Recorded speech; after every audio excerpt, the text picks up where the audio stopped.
नमस्कार. प्रेमाची गोष्ट या मालिकेच्या आजच्या भागामध्ये मी तुम्हा सर्वांचे मनपूर्वक स्वागत करते. आजच्या भागामध्ये पाहायला मिळतं, बापू हे सागरला बोलू लागतात, अरे सागर, पण सुनबाईंनी कधीच कोणाचं वाकडं केलं नाही, मग त्यांच्याच बाबतीत असं का व्हावं?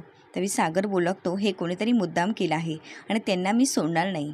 तरी सागर हा मुक्ताला सावरत असतो. तितक्यातच मुक्ताच्या समोर कार्तिक असतो. कार्तिकला बघता क्षणी मुक्ताला सगळा घडलेला प्रसंग आठवू लागतो. कार्तिक त्या घरात आल्यापासून मुक्ताची कशी जवळीक साधत असतो हे सगळे क्षण मुक्ताला आठवू लागतात. आणि घरात कोणी नसताना अतिप्रसंग करण्याचा केलेला प्रसंग, हे सगळे आठवून मुक्ताला खूप रडायला येत असतं. तरी मुक्ता ही सागरला बोलू लागते, तुम्हाला शिक्षा द्यायची आहे ना?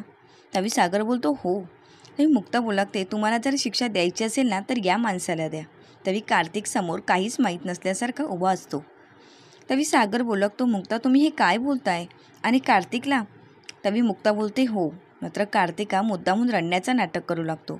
तरी इंद्राताई बोलू लागतात, त्या देव माणसाबद्दल एक शब्दही बोललेला मी ऐकून घेणार नाही. तरी सागर बोलू लागतो, मम्मी अगोदर मुक्ता काय सांगताय ते ऐकून तरी घे आणि मग बोल. तरी सागर मुक्ताला विचारतो की या सगळ्याशी या कार्तिकचा काय संबंध आहे? तरी इंद्राताई बोलू लागतात, मुक्ता एक शब्द जरी जावईबापूंबद्दल बोलण्याचा प्रयत्न केलास ना तर जीभ हासडून हातात देईन. तरी सागर बोलू लागतो, मम्मी आता सगळ्यांनी शांत व्हायचं आणि नक्की काय झालं ते सांगायचं. तरी सागर हा मुक्ताला बोलू लागतो, मुक्ता नक्की काय झालं मला सांगा ना. मात्र मुक्ताही काही सांगत नाही. तरी स्वतःही शांतच असते. तरी सागरा मम्मीला विचारू लागतो, मम्मी नक्की काय झालं मला सांग ना. तरी इंद्राताई मात्र शांत असतात, त्या काहीच बोलत नाही. तरी सागरा मुक्तांना पुन्हा एकदा विचारतो, मुक्ता नक्की काय झालं आहे? तर मुक्ता बोलू लागते, आज तुम्ही गोव्याला गेला होता आणि त्याच गोष्टीचा फायदा घेत या माणसाने माझ्यावर जबरदस्ती करण्याचा प्रयत्न केला. हे ऐकताच सागरलाही खूप राग आलेला असतो. तरी मुक्ता बोलू लागते, मी आज जेव्हा घरी आली क्लिनिकमधून तरी हा माणूस घरी होता आणि घरी येता क्षणी याने मला एकटीला पाहतात माझ्यावर अतिप्रसंग करण्याचा प्रयत्न केला. तरी मुक्ताही सागरला बोलू लागते, सागर हे पहिल्यांदा नाही झाले आहे. या अगोदरसुद्धा काळोखामध्ये त्यांनी मला खट्ट मिठी मारली होती, पण त्यावेळी त्यांनी मला सॉरी बोलले आणि बोलू लागले होते की मला वाटलं स्वाती आणि मला वाटलं की झाला असेल गैरसमज, म्हणून मीही त्यांच्यावर विश्वास ठेवला. सागर हा मुक्ताच्या बोलण्याजवळ पाहतच राहतो. तरी मुक्ता बोलू लागते, पण सागर तुम्हीच सांगा, प्रत्येक वेळी गैरसमज तर नाही ना होऊ शकत. आणि या माणसाबद्दलचा माझा गैरसमज नव्हता. मला यांचा स्पर्श समजत होता. यांच्या स्पर्शात फक्त आणि फक्त वासना होती आणि मला तो स्पर्श, म्हणूनच मी तुम्हाला सगळ्यांना सांगण्याचा प्रयत्नही केला. तरी बापूही खूप चिडून कार्तिकजवळ पाहू लागतात. तर सागरला कार्तिकचा खूप राग आलेला असतो. तरी इंद्राताई बोलू लागतात, बस कर तुझी आता ही नाटकं. तुझ्या या खोट्या आसवांना तुझा नवरा भुलेल, पण मी भुलणार नाही. तरी इंद्राताईंच्या या बोलण्यावर मुक्ता त्यांना समजावण्याचा प्रयत्न करते. तितक्यातच स्वातीही बोलू लागते, मीही भुलणार नाही. तरी स्वातीही मुक्ताच्या जवळ बोलू लागते, काय चाललंय मुक्ता हे? अगं तुझा जराही त्यांच्यावर विश्वास नाही आहे का? माझ्या नवऱ्यावर पूर्ण विश्वास आहे. एखाद्या माणसानं खोटं बोलावं, पण किती आणि काय आरोप करतेस त्यांच्यावर? तरी मुक्ता बोलू लागते, अहो स्वातीताई मी खरंच बोलते, मी खोटं नाही बोलत आहे. तरी मुक्ताला स्वाती बोलू लागते, मी एवढी वर्ष संसार करते त्यांच्याबरोबर, त्यामुळे मला माहिती आहे की माझा नवरा कसा आहे. तरी मुक्ता बोलू लागते, प्लीज या माणसावर कोणीही विश्वास नका ठेवू. या माणसाने सगळ्यांना बरोबर गुंडाळलं आहे आणि हा माणूस तेवढा तसा चांगला नाही.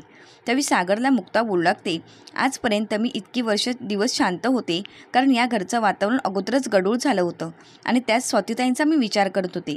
कारण ह्या माणसाच्या पदरी एक मुलगी आहे, बायको आहे, तरी हा माणूस असा कसा वागू शकतो आणि विचार तरी कसा करू शकतो?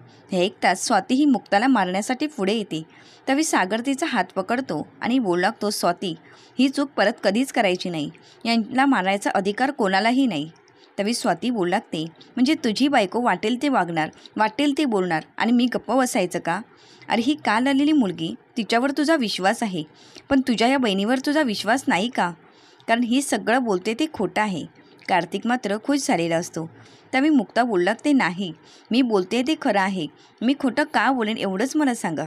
तरी सागरला स्वाती बोलू लागते, भाई एक लक्षात ठेव, ती जशी तुझी बायको आहे तसाच कार्तिक माझा नवरा आहे. तरी मुक्ता बोलू लागते की अहो पण ते तसे वागलेच आहेत. तरी स्वातीताई बोलू लागतात, नाही तो तसा कधीच वागणार नाही, माझा विश्वास आहे. एवढ्या वर्षाचा संसार आहे आणि तो माणूस कधीच वागू शकत नाही असा माझा विश्वास आहे.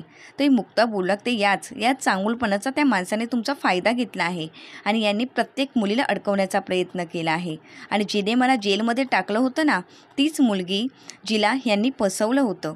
त्यावेळी मुक्ता बोलू लागते, आता तोंड उघडा ना, आता काहीच का बोलत नाही आहात?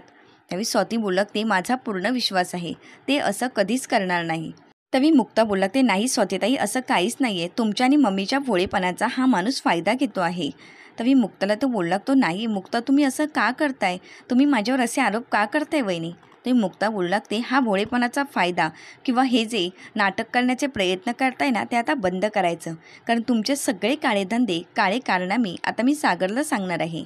तरी मुक्ता ही सागरला बोलू लागते, आज सकाळीसुद्धा माझ्याजवळ आले होते आणि माझ्या रूममध्ये येऊन माझ्याशी जवळीक साधण्याचा प्रयत्न केला आणि हे सगळं मी मम्मी आणि स्वातीताईंना सांगण्याचा प्रयत्नही केला, पण त्यांनी माझ्यावर कोणीच विश्वास ठेवला नाही. माझा कळतच नव्हतं मी कोणाशी बोलू. त्यानंतर मी क्लिनिकमध्ये गेली तर मला तिथे आरती भेटली. तिने तर माझ्याजवळ जॉब सोडण्याचं लेटरही दिलं आणि मग मी आरतीला विचारलं, आरती नक्की काय झालं आहे? तरी मला आरती बोलली की तिला टॉर्चर करणारा माणूस हा कार्तिकच होता.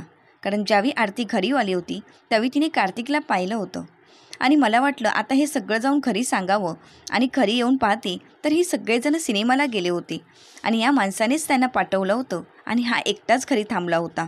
या माणसाच्या कानाखाली वाजवलं तर हा माणूस अजून चवताळला आणि अजून माझ्याशी जवळीक साधण्याचा प्रयत्न केला. त्यावेळी स्वातीताई बोलू लागतात, मुक्ता, अजून किती खोटं बोलणार आहेस, किती आरोप करणार आहेस त्यांच्यावर? अगं जरा आरोप करताना विचार तरी कर. त्यावेळी मुक्ता बोलू लागते, मी स्वामींची शपथ घेऊन सांगते. त्यावेळी सागरा मुक्तांना बोलू लागतो, मग तुम्ही यांची कंप्लेंट का नाही केली?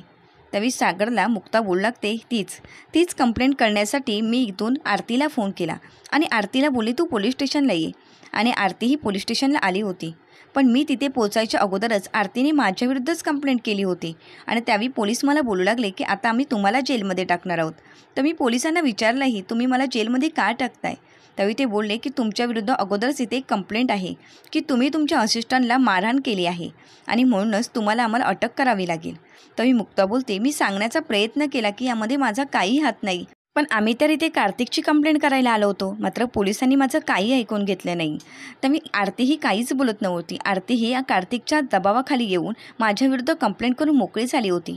तरी पोलीस मला बोलू लागलेत की तुमच्यामुळे यांच्या आईला आणि कार्तिक सरांनाही धोका आहे, त्यामुळे आता मला तुम्हाला अरेस्ट करावीच लागेल. मात्र आरती तिथून निघून जाते आणि पोलीस माझं काही ऐकून न घेता मला जेलमध्ये टाकतात. मी त्यांना सांगण्याचा खूप प्रयत्न केला, पण माझं ऐकून घ्यायला पोलीस काहीच तयार नव्हते.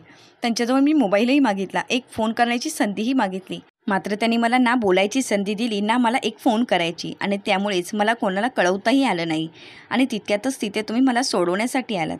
आणि हे सगळं ऐकून सागर मात्र शांतच असतो. तितक्यातच कार्तिक मोठमोठ्याने टाळ्या वाजवून बोलू लागतो, वा वा वहिनी, अहो किती छान स्टोरी केली आहे तुम्ही, कमाल, तुम्ही तर खूप छान स्टोरी रचवली आहे, पण ही स्टोरी रचवताना जरा तरी विचार करायचा होता.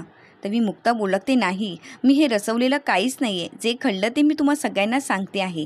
तरी कार्तिकला बापू बोलू लागतात, कार्तिकराव, ती तुमच्या वहिनी आहेत हे विसरू नका आणि वहिनींशी बोलताना जरा नीट वागायचं. आजपर्यंत आमच्या विरोधात जाऊन वहिनींनी तुमच्यासाठी किती मदत केली आहे हे तुम्हालाही माहिती आहे.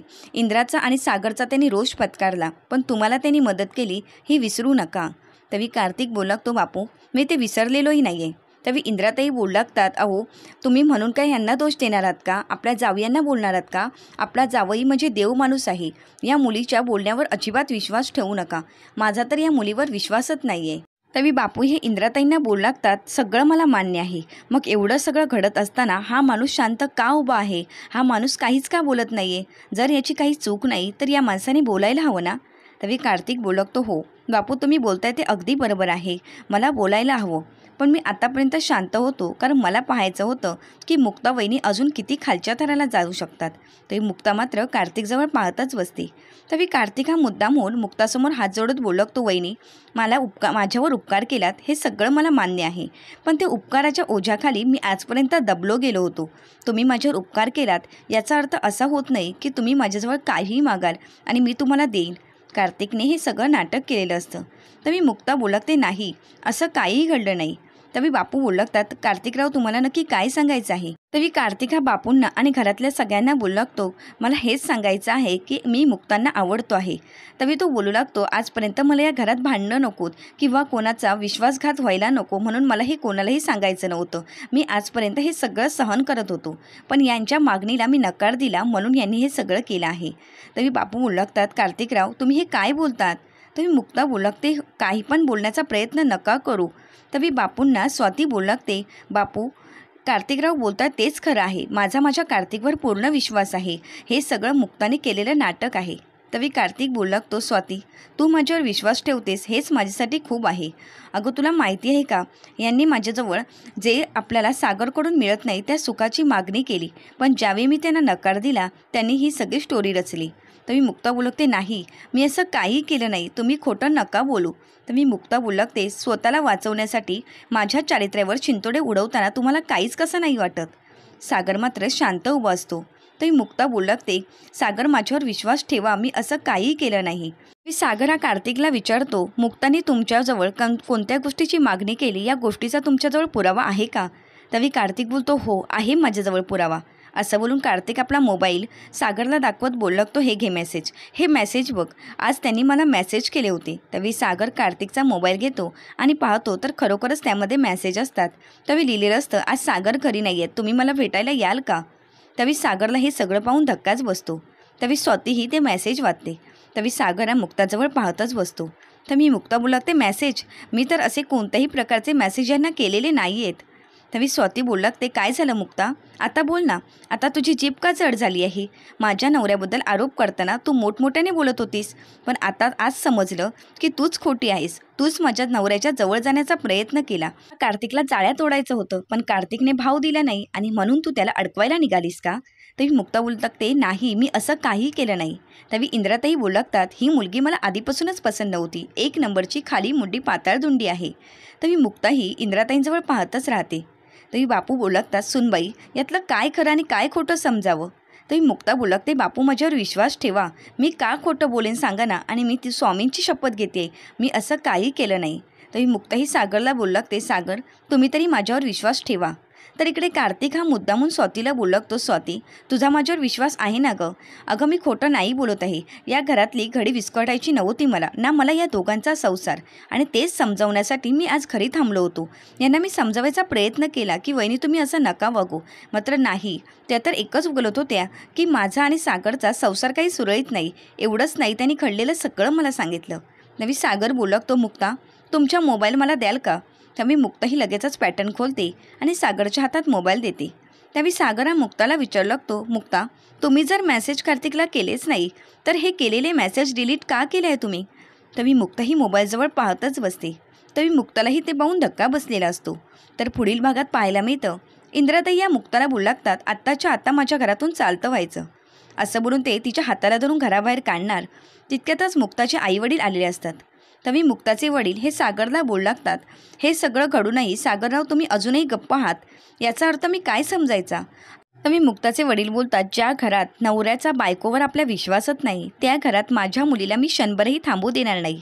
तरी सागरचा आपल्यावर विश्वास नाही या गोष्टीने मुक्ताला धक्का बसलेला असतो. तरी मुक्ताचे आईवडील मुक्ताला बोलू लागतात, मुक्ता घरी चल. तरी ते मुक्ताला घरी घेऊन येतात.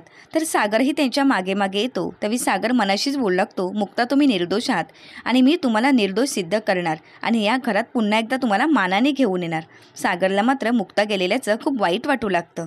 तर अशाच मालिकेचे नवनवीन अपडेट पाहण्यासाठी आपल्या यूट्यूब चॅनलला नक्की सबस्क्राईब करा आणि व्हिडिओ आवडल्यास व्हिडिओला लाईक करायला विसरू नका. व्हिडिओ पाहिल्याबद्दल मनपूर्वक धन्यवाद.